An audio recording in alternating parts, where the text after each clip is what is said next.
Asked an organisation, a Sikh organisation that was organising a genocidal march, and they were going to London from Wolverhampton. I am the Wolverhampton West candidate, Vikas Chopra, parliamentary candidate, and I want to represent the people. And I am against any form of genocidal behaviour that has occurred against humanity. I am a humane person.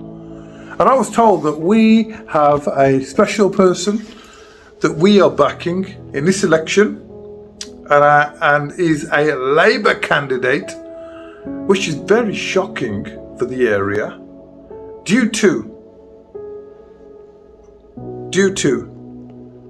me understanding on this subject. I thought in my head, you are doing a genocidal march and yet you are using a genocidal party.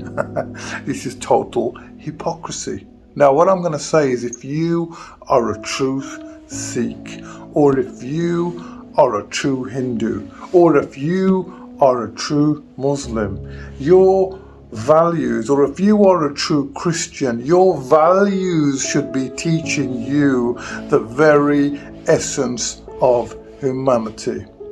So when I say the very essence of humanity, in the Bible it says, love your neighbour as yourself.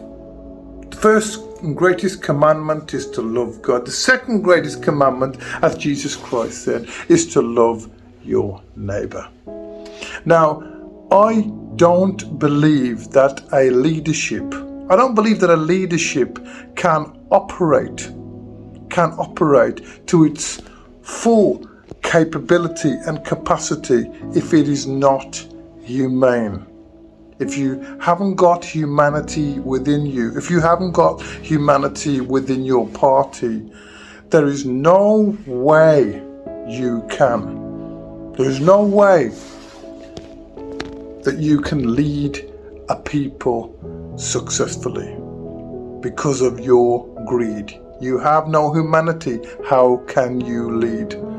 So I'm going to urge you, if you are a Sikh or a Hindu or a Muslim or whatever religion you are, don't vote for the genocidal parties.